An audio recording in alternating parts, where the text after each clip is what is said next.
So, today we're going to talk about something huge, an absolutely massive mission with a single incredible goal to save 1,000 animals. That's right, 1,000. And right from the get-go, you see just how high the stakes are. We're not talking about conservation in some abstract sense. No, this is about real life or death situations for individual animals. And it all starts with this lion. A lion that, without help, was facing certain death from a nasty infection. And there's that number again, 1,000. It's easy for a number that big to just feel like a statistic, right? But what we're about to see is that behind every single digit is a real life, a real story, and a crazy, complex rescue. So where do you even begin with a goal like that? Well, you start with one. You start with that lion we just saw. Turns out he had a really bad tooth infection. And I mean bad, something that if left alone was a total death sentence. The fix? A full-blown root canal done right there in the middle of the wild. Just amazing. So that's one down, only 999 to go. Okay, so from that one lion, things start to scale up. And I mean, they scale up big time. We're headed to the African plains now, and the focus shifts to some of the absolute giants of the continent. We're talking rhinos and giraffes. And this is where things get really interesting, because they ran into a problem you would never expect.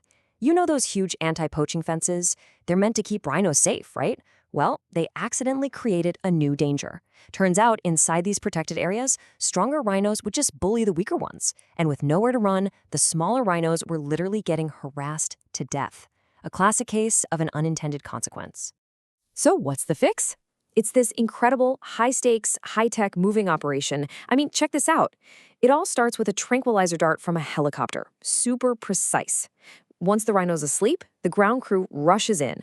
They fit it with this smart anti-poaching collar that tracks its speed, so if it suddenly starts running when no other animals are around, boom, it sends an alert for poachers. Then they put a microchip in its horn, which is crucial for tracking it on the black market if the worst happens. And finally, they move the whole massive animal to a new, safe territory all its own. It's like a high-tech witness protection program for rhinos. So they're in the air again using darts. But this time, it's a totally different mission.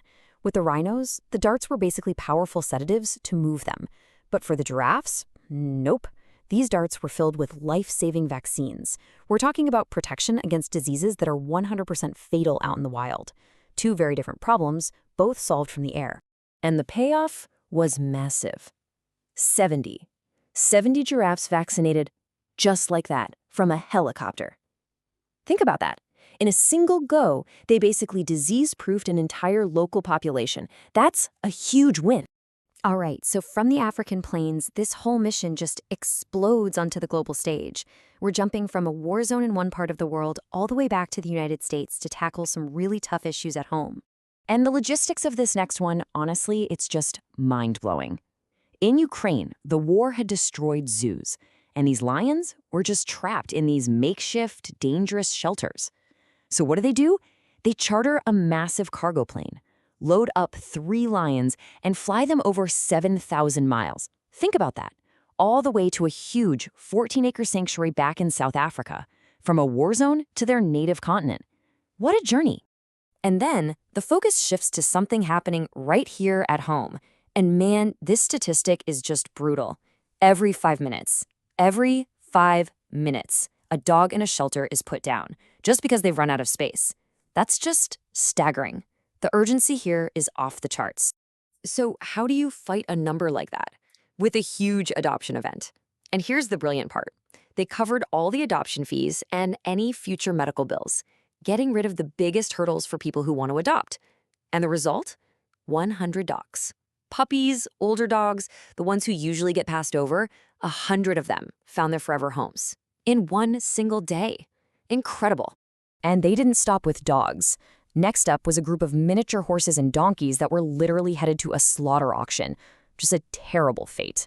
So they just bought all of them, every single one. And instead of that tragic ending, they all got adopted out to loving families. A complete 180.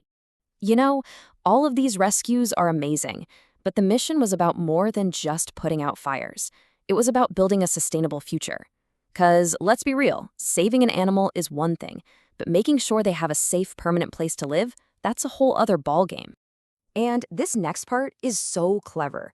They found this really innovative way to fund a sanctuary using tech. There's a place called Maya's Animal Sanctuary, and they run a 24/7 live stream on Twitch. And get this, viewers can donate in real time to give the animals treats. That money then goes directly to keeping the whole place running. It's such a cool, interactive way to get people involved directly from their couch. They also showed how powerful it can be when big companies step up. They partnered with Lowe's, and that meant they had the resources for some major construction projects. Like, they built a brand new, super safe enclosure for an emu named Stompy.